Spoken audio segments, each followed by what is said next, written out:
começar. E aí, depois a gente passa a gravação aí para o pessoal. Hoje eu vou usar o celular porque eu estou sem internet, eu vou usar minha internet pessoal aqui para a gente estudar. Hoje, como eu falei para vocês, nós vamos trabalhar o livro do Marcos, o capítulo 12 do Marcos. Para quem não sabe, nós já estamos no final. O Evangelho de Marcos. Eu vou fechar só um pouco o seu som, Mauro, depois eu abro aqui. Isso, beleza. Para quem não sabe, o Evangelho de Marcos, ele é composto de 16 capítulos. Fechar aqui também, peraí.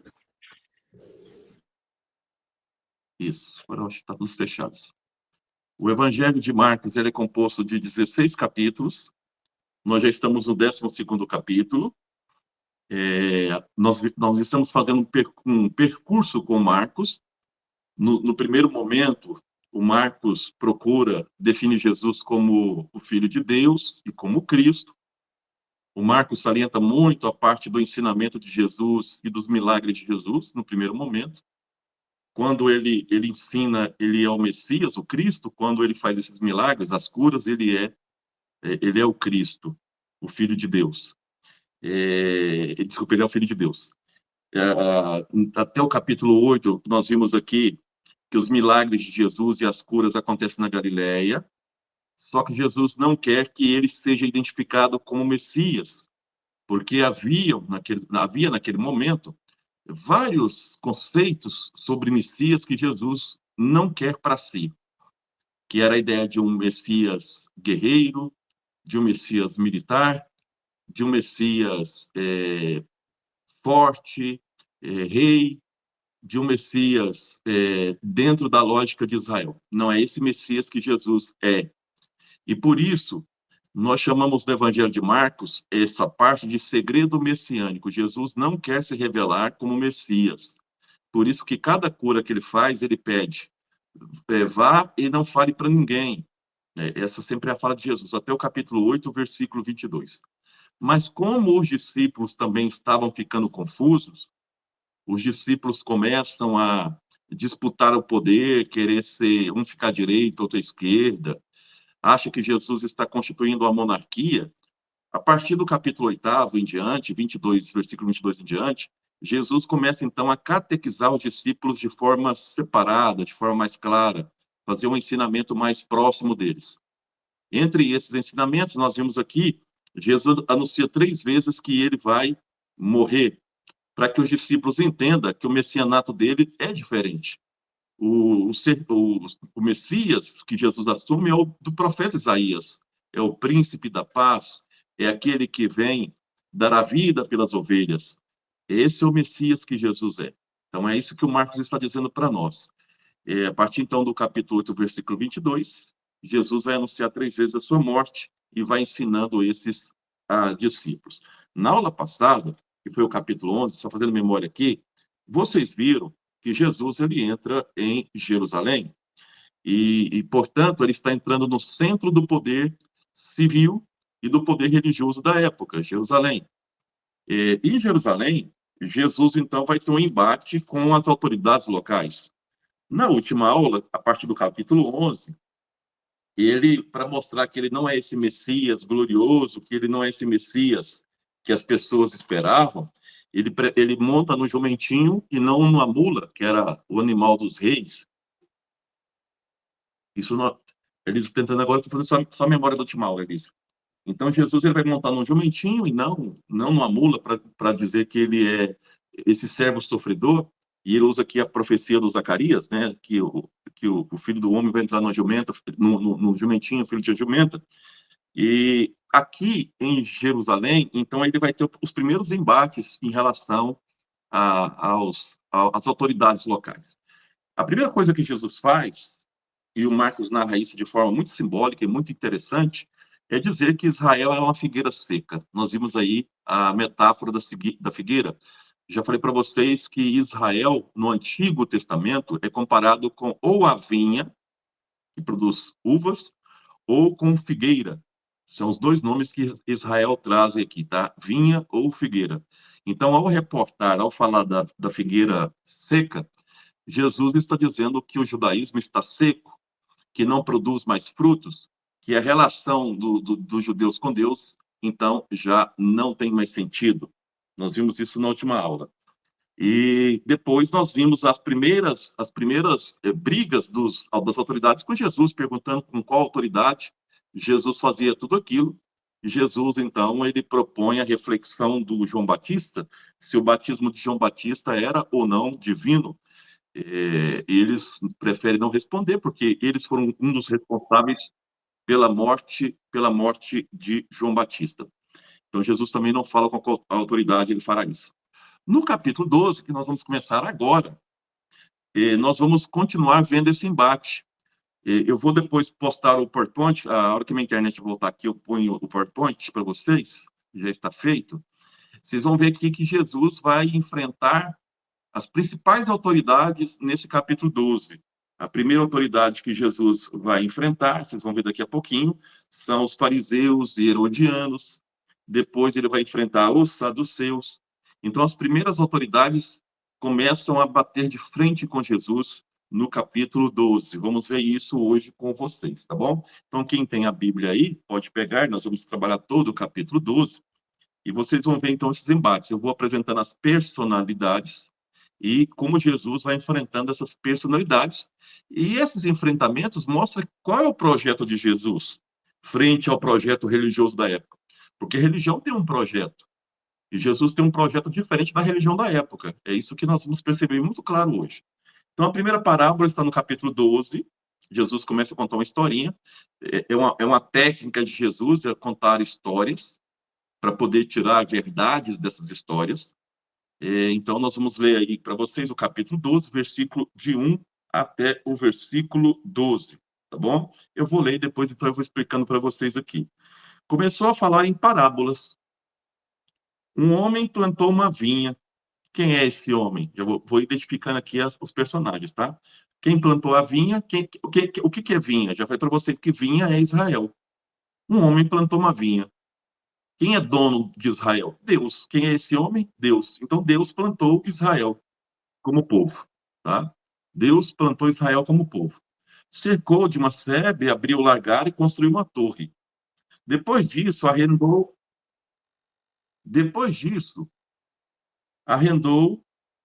Estou no capítulo 12, começando agora, para quem está entrando agora. Depois disso, arrendou alguns vinhateiros e partiu em viagem. Aqui, então, Deus, tá? Deus, ele é o senhor da vinha, que é Israel. Quem são esses arrendadores aqui? O que arrendaram a vinha? São os religiosos da época. São os religiosos. Deus entregou o seu povo aos religiosos. Para quê? Para que os religiosos tomassem conta desse povo. Para que trouxesse justiça para esse povo.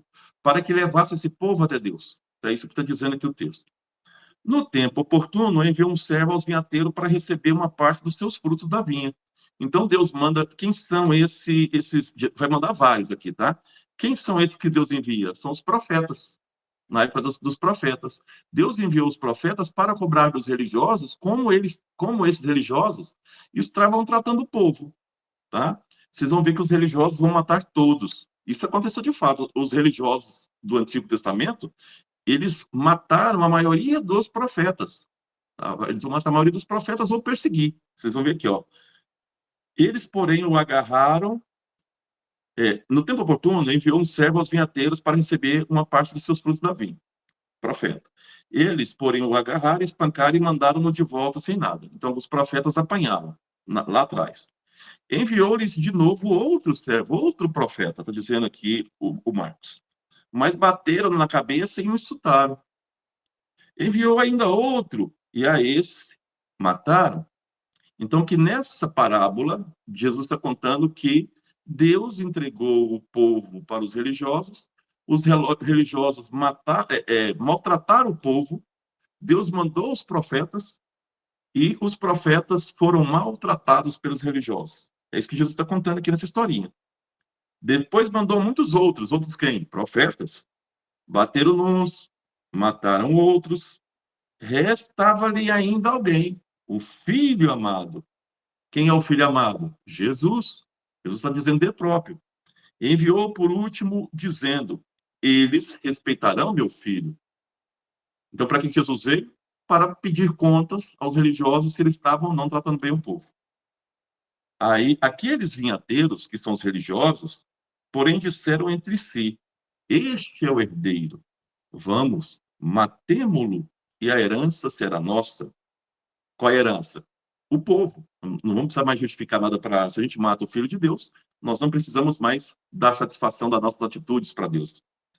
E agarrando-o, mataram-no e lançaram fora da vinha. Jesus está prevendo aqui a sua morte.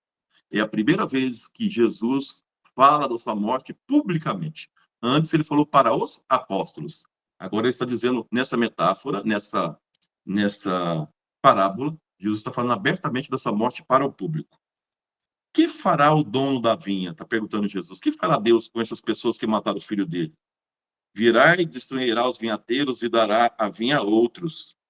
Então, não lestes essa escritura? A pedra que os construtores rejeitaram, isso é um Salmo 118, tá? Tornou-se pedra angular. Isto é, a obra do Senhor. E é maravilha aos nossos olhos? Procuravam prendê-lo, mas ficaram com medo da multidão, pois perceberam que ele contara a parábola a respeito deles, e deixando foram embora. Então, alguns pontos aqui importantes nessa primeira parte. Nós vamos recordando aqui, vamos fazer uma síntese. A vinha é Israel, os enviados que o patrão mandou foram os profetas, o senhor da vinha é Deus, o filho é Jesus. Os agricultores são aí as autoridades religiosas. E é interessante que no final, Deus não vai castigar a vinha de Israel, o povo, mas vai castigar, entre aspas, vai punir os agricultores. E aqui é interessante que o Marcos está dizendo é que Israel não está perdido. Se Israel se aderir ao cristianismo, se Israel voltar para o cristianismo, tem salvação. A vinha não vai se perder. Então, o que está acontecendo aqui é que Jesus é essa viga mestra, essa pedra angular que protege o povo de Deus.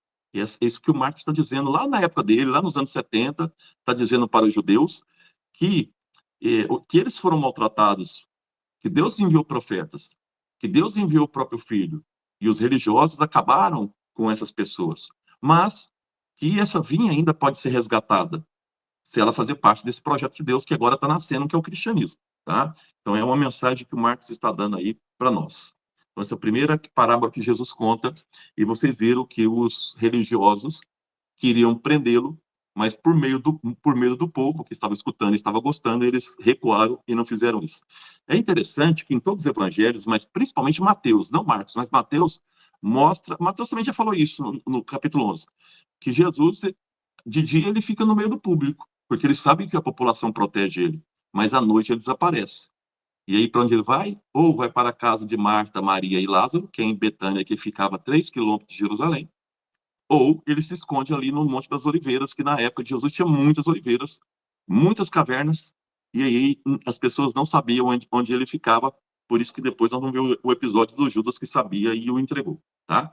Então, esse é o primeiro passagem de hoje, Marcos 12, versículo de 13 a... de 1 a 12.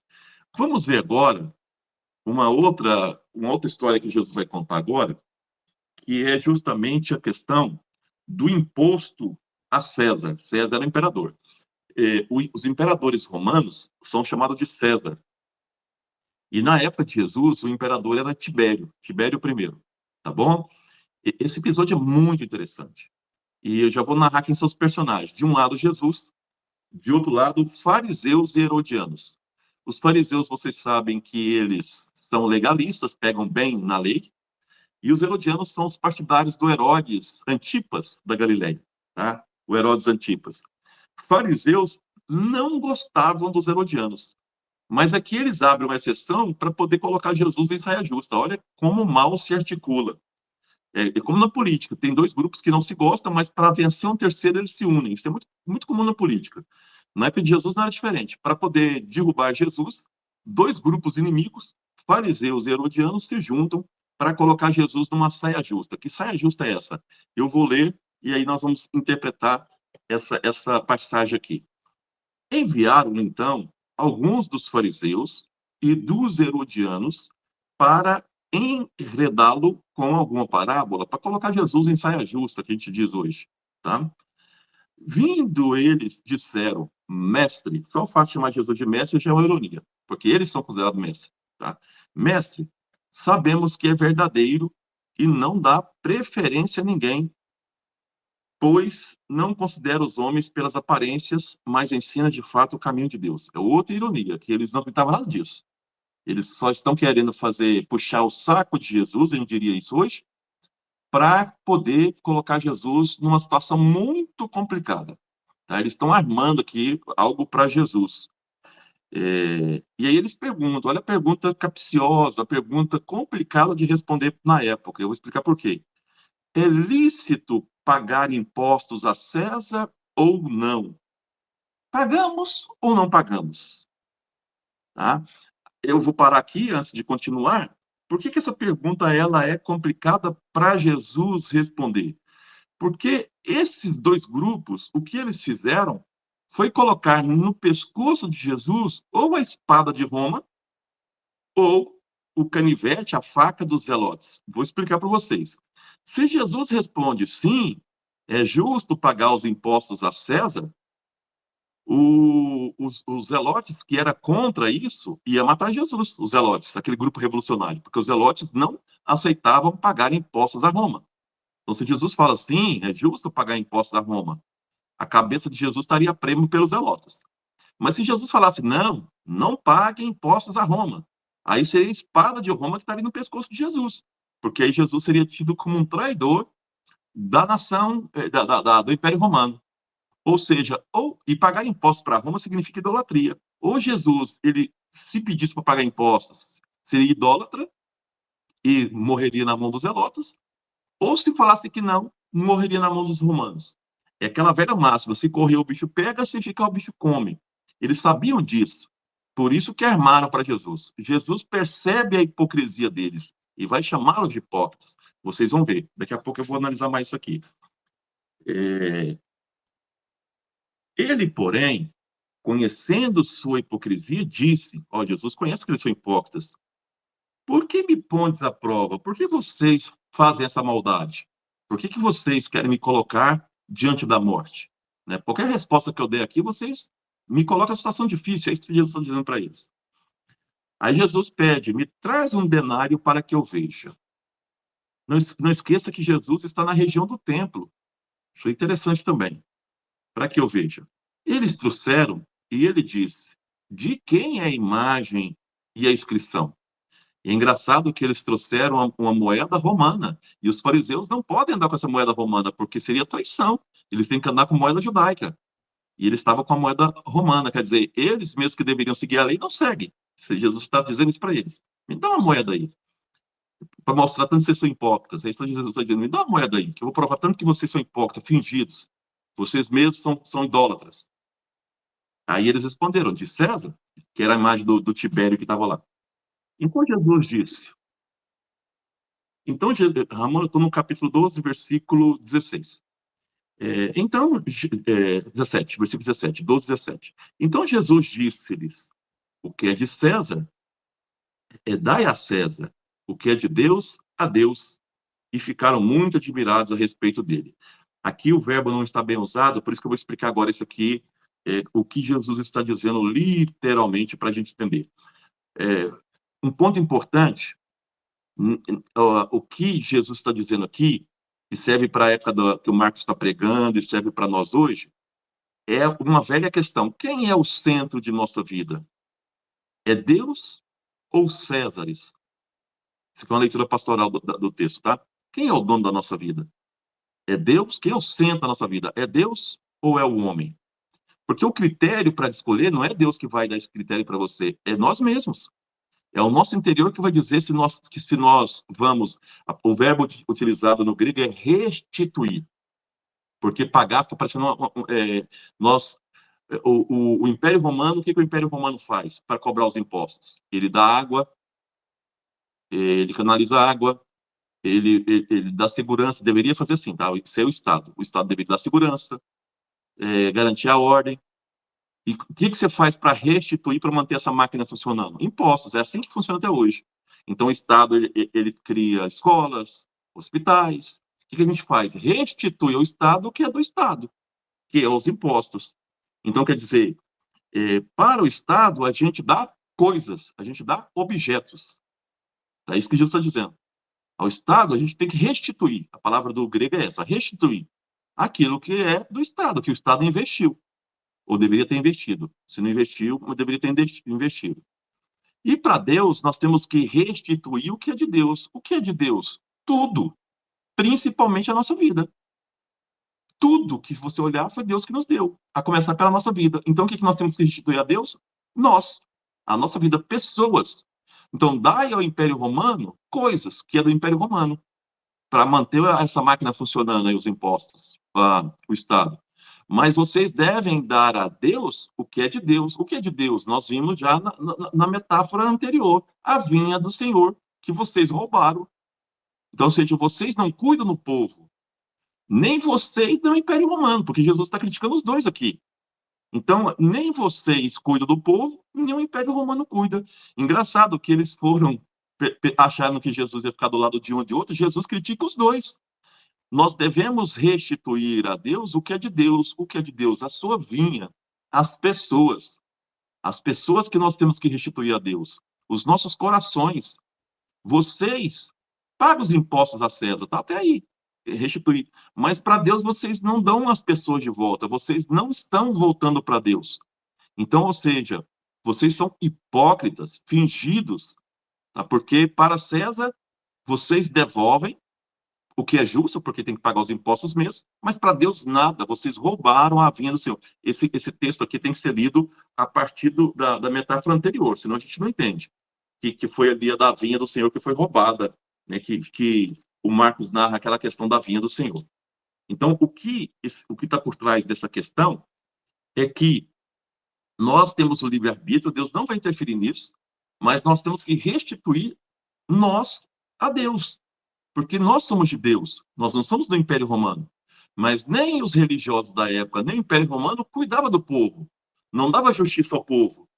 Tá? Então, Jesus critica os dois de uma tacada só. Tá? Então, a pergunta que ele está falando para Jesus, você está contra a dominação ou está com o seu povo? Jesus vai dizer, vocês e a dominação não protege o povo. Eu estou do lado do povo, mas nem vocês, judeus, e nem os romanos, cuidam do povo. Vocês deveriam restituir os impostos normalmente, porque eles têm que investir nessas questões, mas vocês roubaram o povo de Deus, não cuidam desse povo de Deus. Então, Jesus critica os dois ao mesmo tempo. Então, a César, nós devemos restituir as coisas. Ao governador, ao prefeito, ao presidente, ao Estado, devemos restituir dinheiro. A Deus, pessoas. Então, nós temos que cuidar das pessoas, cuidar da natureza, cuidar do que é de Deus. Tá? É isso que Jesus está dizendo aqui, tá? Então, Jesus vai criticar tanto as autoridades judaicas como a autoridade romana. E eles ficaram, então, assim, principalmente aqui fala que o povo, né, no finalzinho assim, o próprio povo vai ficar, então, vai achar bom essa resposta de Jesus. Estamos no capítulo 12, agora finalizamos aqui o versículo, deixa eu só pegar aqui para quem está chegando, o 12, 17. Agora vamos para o 12, 18, tá? Evangelho de Marcos, 12, 18. No final eu abro aí para aqueles que ficaram com dúvida dessas duas respostas de Jesus. Então aqui Jesus enfrenta os fariseus e enfrenta os herodianos, que se odiavam, mas se juntaram para colocar Jesus em saia justa e a cabeça de Jesus a prêmio, porque a resposta de Jesus podia custar a vida dele, ou do lado dos zelotas ou do lado dos romanos, tá? Vamos agora, então, para a questão do conflito de Jesus agora com os saduceus. Quem eram os saduceus? Os saduceus é um grupo, é uma seita, já falei isso para vocês lá na primeira aula. Esses saduceus não acreditavam na ressurreição. Eles eram os mais ricos da sociedade judaica, eles eram os homens de confiança de Roma, eram judeus, mas eram homens de confiança dos romanos, para poder se estabelecer no poder e ficar ali fiscalizando as pessoas. Eles que nomeavam aí o sumo sacerdote. Eles que eram as pessoas que controlavam a justiça. O sinédrio era controlado por esses que são chamados aí de saduceus. Eles não acreditavam na ressurreição. E aí eles vão colocar Jesus também numa saia justa, que nós vamos ver agora. Capítulo 12, versículo 18 e em diante. Eles disseram o seguinte, Marcos, né? Então foram até eles alguns saduceus. Veja que Jesus está no templo e ele está enfrentando as pessoas responsáveis pelo templo. Primeiro os fariseus e os herodianos, agora os saduceus. Então foram alguns saduceus, os quais dizem não existir a ressurreição. O próprio Marcos coloca aqui uma das características deles: não acreditam na ressurreição. E o cristianismo, a base dele é a ressurreição. E o interrogavam, mestre, de novo aquela velha ironia e hipocrisia. Moisés deixou-nos escrito. Isso chama lei do levirato. Deixa eu explicar aqui a lei do levirato para quem não entende. Na época do judaísmo antigo, se uma mulher casasse com um homem e não tivesse filho com esse homem, e se o marido viesse a morrer, ela podia casar com o irmão dele. Isso era direito dela. Tá? É levirato, lei de Levi. Se não tivesse filho, podia casar com outro irmão. Porque o irmão era obrigado a dar um filho e colocar o nome do antigo irmão, né, do defunto. Essa é a lei do levirato. Então, olha o que eles falam. Mestre, Moisés deixou-nos escrito. Se alguém tiver irmão que morra deixando a mulher sem filhos, lei do levirato, está no Deuteronômio, sem filhos, tomará ele a viúva e suscitará descendência para o seu irmão. Então, o primeiro filho tem que ser o nome do irmão que faleceu, primeiro marido dela. Havia 7 irmãos, está dizendo eles. O primeiro tomou a mulher e morreu sem deixar descendência. O segundo tomou a mulher e morreu sem deixar descendência. E o mesmo sucedeu ao terceiro. E os 7 não deixaram descendência. Todos os 7 morreram e não deixaram nenhum filho. Depois de todos, também a mulher morreu. Morreram 7 homens, depois a mulher. Na ressurreição, eles não acreditam na ressurreição, eles estão querendo questionar Jesus. Na ressurreição, quando ressuscitarem, de qual deles será a mulher? Lá no céu. De quem deles? Quem é que vai ser o marido da mulher? Os 7? Está perguntando eles. Pois que os 7 a tiveram por mulher. Jesus lhe disse, não estáis errado, desconhecendo tantas escrituras como o poder de Deus. Jesus está dizendo, olha a coragem de Jesus, dizendo para os seus, vocês não estão errados porque vocês não conhecem essa escritura, não é uma afirmação, é uma pergunta. Vocês não estão errados por desconhecer as escrituras e o poder de Deus? Literalmente, Jesus está dizendo, vocês não sabem nada de escritura e nem nada de Deus. Jesus falou isso na lata para aqueles que escolhiam na época o sumo sacerdote. A mesma coisa eu falar para os cardeais aqui em Roma que eles não sabem nada de escritura. Você imagina isso, tá? Então, Jesus está dizendo, vocês não sabem nada de escritura nem de poder de Deus. Aí o que Jesus vai dizer? Tá? Vai dizer assim para eles. Tá, isso que eu já fiz pergunta. Pois quando ressuscitarem dos mortos, nem eles se casam, nem elas se dão em casamento, mas serão como anjos do céu. Aqui Jesus está criticando também os fariseus, porque os fariseus acreditavam que na outra vida nós seríamos iguais, estamos vivendo nessa. Jesus vai dizer não. Na outra vida não tem mais contingência, não é necessário mais casar. As pessoas serão como anjos, porque elas estarão na glória de Deus. Não precisa de casamento, não precisa de alimento, não precisa mais do sol, da lua, da água, porque nós seremos completos em Deus. É isso que Jesus está dizendo para eles, tá? Então, essa mulher não será mulher de ninguém, e nem os homens serão maridos dela. Porque nós não precisamos mais de casamento, nem de sexualidade, nada disso mais. Tá? Quanto aos mortos, olha o que Jesus fala aqui. Quanto aos mortos que hão de ressurgir, vocês não lestes no livro de Moisés? Esse livro de Moisés aqui é o Êxodo, tá? Que Jesus está citando. No trecho sobre a sarça ardente, aquela que falou com Moisés. Como Deus disse a Moisés, né? Olha o que Deus diz. Eu sou o Deus de Abraão, o Deus de Isaac, o Deus de Jacó. Aí Jesus fala para os saduceus, ora, ele não é Deus de mortos, mas sim de vivos. Estais muito errados. Quer dizer, se eles não ressuscitassem, Jesus não precisava nem citar essa escritura aqui. Não seria necessário, porque eles estavam mortos. Se o próprio Deus citou, eu sou Deus de Jacó, de Abraão, de Isaac, é porque eles estão vivos. Então, Jesus mostrou que eles não conheciam nem mesmo as escrituras nem o poder de Deus, tá bom? O livro que Jesus cita é o Êxodo, capítulo 3, versículo 16. Portanto, Deus é o Deus da vida. Isso que o Marcos está dizendo lá. Por que Marcos colocou esse texto aqui no Evangelho? Porque muitos judeus e muitos romanos ainda não acreditavam na ressurreição. Então, aqui o Marcos tem que reforçar essa ideia da ressurreição dos mortos. Agora vamos falar um outro aspecto interessante, isso está no Marcos capítulo 12, versículo de 28 a 34. Já expliquei isso aqui, mas vou reforçar. Na época de Jesus, acreditava-se, principalmente os fariseus e os zelotas, que o Messias deveria vir da linhagem de Davi.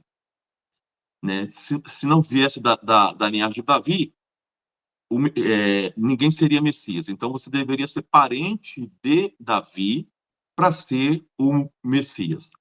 Jesus não concorda com essa ideia.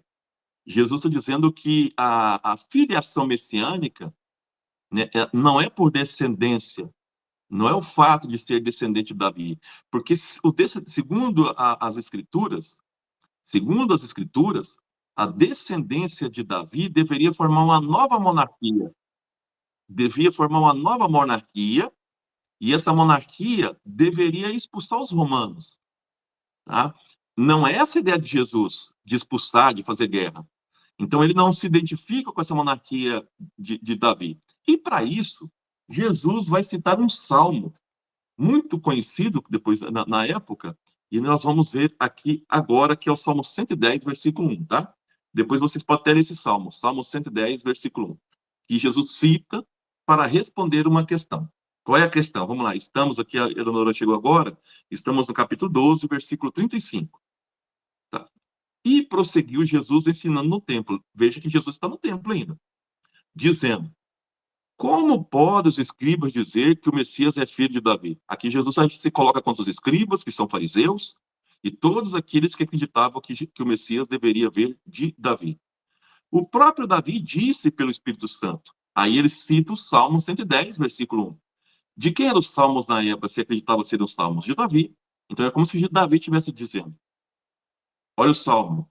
O Senhor disse ao meu Senhor. Quem é o Senhor? Deus. Deus disse ao meu Senhor. Quem é o outro Senhor? Jesus. Então, Deus disse a Jesus, está dizendo Jesus aqui através desse salmo, senta à minha direita. Por isso que até hoje a gente fala que Jesus sentou à direita do Pai. Tá? Olha o salmo aqui, confirmando essa questão. Senta à minha direita, até que eu ponha teus inimigos debaixo dos teus pés. Então, ou seja, continuando, o próprio Davi chama Senhor, ele, Jesus, de Senhor, lá no salmo. Aqui está fazendo o cumprimento de uma escritura, Jesus, tá? Como pode, então, ser seu filho? Como é que eu posso ser filho? O Messias pode ser filho? Eu posso ser filho de Davi? Se o próprio Davi me chama de Senhor, o Senhor não pode ser filho de Davi. E a numerosa multidão escutava com prazer. Então, aqui Jesus nega essa questão que ele veio, o messianato dele é o messianato dos fariseus, dos zelotas, que veio para destruir o Império Romano, formar uma monarquia, porque essa era a visão, que o novo Messias, que viria de Davi, iria reinar em Israel, iria expulsar os inimigos, os estrangeiros, e ia formar um governo. Jesus está dizendo abertamente agora, lembra que eu falei para vocês que Jesus não está tendo medo mais? Que ele está no nova fase, que é deixar aberto para as pessoas quem ele é? Ele está dizendo, eu não sou esse Messias que vocês estão esperando. Eu não sou esse Messias da linhagem de Davi. Para contar a verdade, nem essa história é verdadeira, porque o próprio Davi diz sobre mim que me chama de Senhor, e eu não posso ser filho de Davi. Então, Jesus está dizendo, assim, essa imagem que vocês têm que o Messias vem de Davi, eu não sou esse Messias. Eu não sou esse Messias. Então, aqui, agora, a discussão está justamente nessa situação do messianato, tá? Eu não sou o Messias que vocês esperam. Eu não vou implementar monarquia nenhuma. Eu não vim para expulsar o Império Romano. Não é essa a minha função. Então, Jesus está dizendo isso para eles abertamente agora. Ok? Vamos agora no capítulo 12, no versículo... eu pulei aqui. Eu fui já para o outro. Né? Tem um anterior que eu não li para vocês. Volto lá de novo. que é o capítulo 12, versículo 28 a 34. Isso que é importante, tá? Capítulo 12, versículo 28 a 34. Já expliquei do Davi, que está na frente, mas retorno aqui para explicar isso atrás aqui, que é o confronto de Jesus com os escribas, tá? Um dos escribas, que eram as pessoas doutoras na época, né, que ouviram a discussão anterior, reconhecendo que Jesus respondera bem, perguntou-lhe: qual é o primeiro de todos os mandamentos? Eu estou no versículo 28 agora. Jesus respondeu. Ele respondeu o famoso credo de Israel. O credo de Israel chama Shema. Shema é escuta, Israel. Escuta, Israel. Primeiro mandamento de Moisés, lá no Êxodo, capítulo 20, tá? Escuta, Israel. Shema. Shema, Israel. Ouve, ó Israel. O Senhor nosso Deus é o único Senhor. E amarás o Senhor teu Deus de todo o teu coração, de toda a tua alma, de todo o teu entendimento e com toda a tua força. O segundo é este. E lá não tem isso. Jesus acrescentou um segundo mandamento que o Moisés nunca falou dele. Falou só desse, amarás o Senhor teu Deus, tá? O que Jesus acrescenta? O segundo é este. Amarás o teu próprio próximo como a ti mesmo. Não existe outro mandamento maior do que esse. Amar a Deus sobre todas as coisas e ao próximo como a si mesmo. Eu vou daqui a pouco explicar, vou ler tudo e eu explico. O escriba disse-lhe: muito bem, mestre, tens razão de dizer que ele é o único e que não existe outro além dele. Mandamento, né? E amá-lo de todo o coração, de toda inteligência e com toda a força. E amar o próximo como a si mesmo vale mais do que todos os holocaustos, grave isso, hein? Mais do que todos os holocaustos e todos os sacrifícios. Jesus, vendo que ele respondera com inteligência, disse-lhe: tu não está longe do reino de Deus. E ninguém mais ousara interrogá-lo. Aqui tem muitos pontos interessantes. O primeiro ponto interessante é que Jesus acrescenta o amar ao próximo como a si mesmo. E o João, o evangelista João, o discípulo João, lá na frente, ele vai escrever uma carta dizendo assim, que aquele que ama a Deus e odeia o irmão é mentiroso, porque não tem como amar a Deus a não ser através do irmão. O amor a Deus se dá através do amor ao irmão, porque nós somos filhos e filhas amadas. Quem está me escutando aqui que é pai, que é mãe, sabe disso. Pode brigar com você à vontade, mas não brigue com o teu filho, não, que você acha ruim. Assim também é Deus. O amor a Deus passa pelo amor ao irmão. Então não adianta eu ficar na igreja 24 horas e odiar o meu irmão, bater na minha mulher, ou bater no meu esposo, ou brigar com as pessoas. Aí eu não estou amando a Deus. Eu amo a Deus no irmão. Por isso que esses dois mandamentos estão coligados. E aqui resume toda a lei. A lei judaica são 613 mandamentos. Os judeus seguem até hoje 613 mandamentos. Jesus está dizendo, esquece, basta esses dois. Porque quem ama a Deus e ama o próximo, não mata, não comete adultério, como está dizendo aqui, não rouba, não desonra pai e mãe. Então, ou seja, nesses dois estão todas as leis de Israel, toda a tradição de Israel.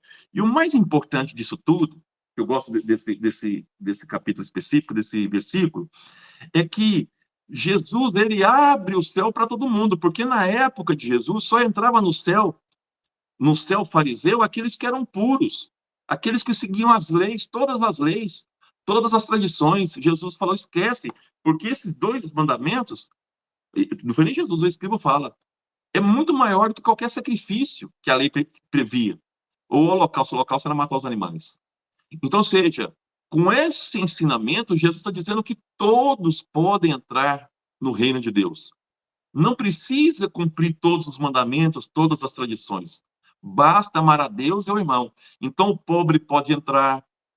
O simples, que não é estudado, pode entrar, não só intelectual. O que não tem leitura nenhuma, que nem sabe dos mandamentos, pode entrar. Antes, não. Antes só entravam os chamados puros, os que seguiam a lei e a tradição. Jesus, então, abre o reino de Deus a todos, não só os religiosos que cumpriam essas leis, não só aqueles que tinham leitura para entender essas leis, não só aqueles chamados puros podiam entrar no céu. Jesus abre o reino de Deus a todos. Basta o quê? Basta amar a Deus e amar ao próximo. Ou, melhor dizendo, amar a Deus no próximo. Se eu consigo amar a Deus no próximo, eu já estou, então, bem próximo do reino de Deus. É isso que Jesus está dizendo. O reino é para todos, não apenas para os puros, como diziam os fariseus. É muito interessante essa questão. Sobre o Davi eu já expliquei, e aí eu pulo aqui. Vamos aqui, então, agora.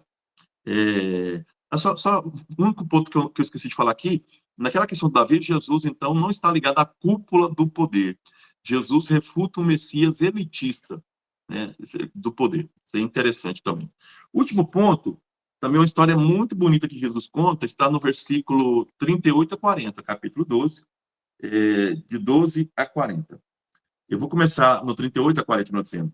E dizia no seu ensinamento: guardai-vos dos escribas que gostam de circular de toga e de ser saudados nas praças públicas e de ocupar os primeiros lugares nas sinagogas e lugares de honra nos banquetes.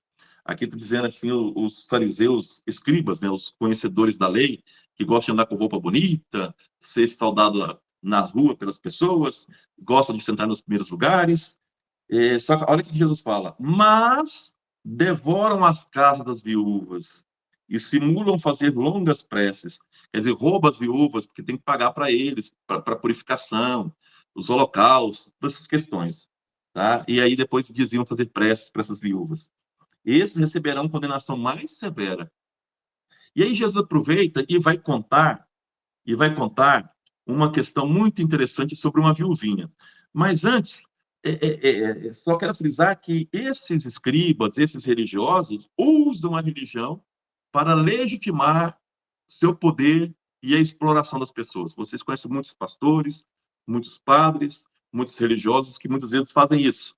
Estou dizendo que são todos, mas que usam religião para apenas aparecer, ter poder e explorar as pessoas. Conhecemos a história de muitos padres, vou colocar da minha religião aqui, tá? Para não falar dos outros, padres cantores da vida aí que exploram as pessoas também. Vamos aqui, então, agora. Então, qual é a verdadeira religião para Jesus? Ele vai contar uma historinha para dizer para nós qual é a verdadeira religião. Ele diz: e sentado frente ao tesouro do templo, o que era o tesouro do templo? Era uma grande caixa que se colocava no pátio público para as pessoas depositar moedas ali, para ajudar na construção do templo, da reforma do templo. As pessoas iam colocando moedinha ali. Jesus sentou e ficou olhando as pessoas colocarem as moedinhas ali. Observava que a multidão lançava pequenas moedas no tesouro. A maioria colocava pouco porque tem pouco, né? E os muitos ricos lançavam muitas moedas para aparecer, para mostrar que estão ajudando o templo. Vindo uma pobre viúva, vocês sabem que a viúva não tem ninguém por elas, na época de Israel não tinha ninguém, não podiam casar novamente, era uma despesa muito grande. Vindo uma pobre viúva, lançou duas moedinhas. É uma lei em Israel, tá, que cada um tem que dar por pessoas 2 moedas por templo. Tem até Jesus mandou Pedro fazer uma pescaria e Pedro pesca um peixe com 2 moedas dentro. Até Jesus fala: paga por mim e por você. Porque era a regra, cada pessoa tinha que pagar para essas reformas do templo 2 moedas. Tá? Então ela foi lá e colocou as 2 únicas moedas que ela tinha. E chamando a seus discípulos, disse: agora a catequese é para os discípulos, porque Jesus está falando da verdadeira religião. Em verdade, eu vos digo, o que essa viúva, que é pobre, lançou mais do que todos os que ofereceram moedas no templo. As 2 moedinhas da mulher valeram muito mais do que todas as moedas que foram lançadas. Por quê? Pois todos os outros deram o que sobrava, o supérfluo. Ela, porém, na sua penúria, na sua dificuldade, ela ofereceu tudo o que tinha, tudo o que possuía para viver. Ela deu o seu tudo. Ela deu o seu tudo. Então, o que o Marcos está dizendo para nós, aqui é muito interessante, através de Jesus, é que nós devemos doar a Deus nosso ser total, e não apenas o que sobra de nós. Por isso que essa oferta da viúva foi a coisa mais importante. Muitas vezes nós damos a Deus apenas o tempo supérfluo que nós temos, e não dedicamos a Deus como nós deveríamos dedicar, tá? Eu vou abrir, eu falei mais do que o necessário hoje, eu vou abrir, vocês podem fazer perguntas, tá? Pessoal, pedacinho. Quem quiser fazer pergunta, fique à vontade. Hoje nós terminamos aí o capítulo 12, falta 4 para a gente terminar o Mateus, o Marcos.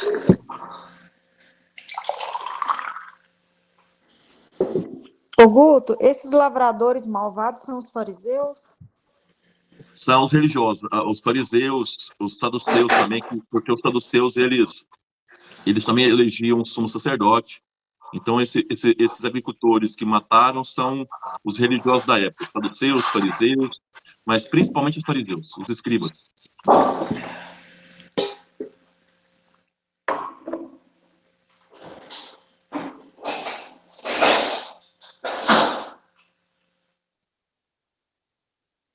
Mais alguém? Pode ficar à vontade.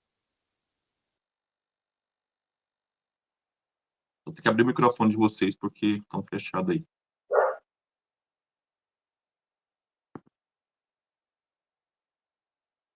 Alguém ficou com dúvida desse capítulo 12? Veja bem que nós estamos falando nesse momento já de momentos complicados para Jesus. Hoje, nesse capítulo 12, nós vimos como as autoridades começam a confrontar Jesus. Quais foram as autoridades que nós vimos hoje confrontar Jesus? Os fariseus e os herodianos, foram os primeiros. Depois nós vimos os saduceus confrontando Jesus. Nós vimos depois o quarto grupo dos escribas, que são os fariseus doutores da lei. Tá? Então, hoje nós vemos aí os religiosos e os intelectuais da época enfrentando Jesus. Onde que eles enfrentaram Jesus? No coração da religião judaica, que era o templo. E Jesus refutou todos eles em relação aos primeiros. Jesus, que é os fariseus herodianos, Jesus vai dizer então para eles que eles não cuidam do povo, da vinha do Senhor, que eles são hipócritas e que deve restituir a Deus o que é de Deus, que é o seu povo, que foi a questão do César. Nós vimos isso aí. Em relação aos saduceus, Jesus cita o Êxodo, dizendo que o Deus é o Deus da vida, porque ele é o Deus de Jacó, de Abraão, de Isaac, tá? É o Deus da vida, portanto, a ressurreição existe. E já passo para você, Elisa. Em relação ao escriba que pergunta a Jesus isso aqui, Jesus não confronta, mas apenas usa a catequese para dizer que amar a Deus e ao próximo resume todas as leis, porque abre essa perspectiva de todos entrarem no reino de Deus através do amor. Pode falar, Elisa. Guto que falou assim, mas aqueles lavradores disseram entre si, esse é o herdeiro, vamos matá-lo e a herança será nossa. Qual a herança que eles queriam? O povo de Deus, a vinha. Eles queriam administrar Israel sem Deus cobrar deles vamos dizer, o cuidado, porque a vinha do Senhor, lembra lá no início da palavra? O Senhor plantou uma vinha, quem é o Senhor? Deus. Quem é a vinha? Israel, o povo de Israel. E aí Deus manda os profetas para cobrar dos religiosos, esses religiosos da época. Como é que vocês estão cuidando do povo? Como eles não cuidavam do povo, como eles roubavam o povo, o que eles fazem? Eles começam a bater e matar os profetas. Deus manda o filho dele para fazer a minha pergunta. Vocês estão cuidando do povo? E eles, o que eles falam? Vamos matar logo esse filho dele, que aí ninguém mais enche o saco nosso. E vamos continuar fazendo a religião como a gente entende. E eles vão matar Jesus, como Jesus já está fazendo isso claramente, falando claramente isso, só que Deus vai cobrar isso deles depois. Só que Deus vai, segundo o Evangelho de Marcos, castigá-los, mas não vai castigar a vinha. Vai dar chance à vinha de ter uma nova chance, que vai ser através do cristianismo, estou dizendo Marcos, lá nos anos 70. Tá?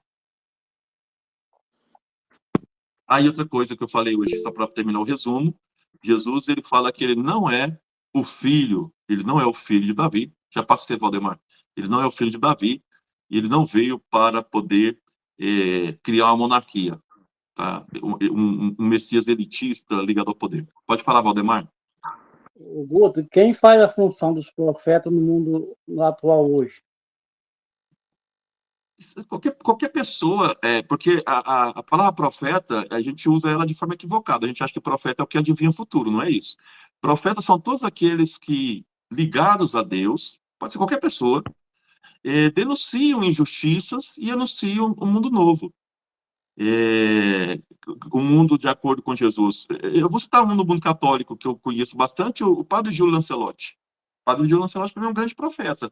Denuncia as injustiças e fala que todos são irmãos e irmãs, inclusive os moradores de rua. Mas tem em todos os setores, não é só isso. O Martin Luther King, pelo mundo protestante, na época, denunciava o racismo.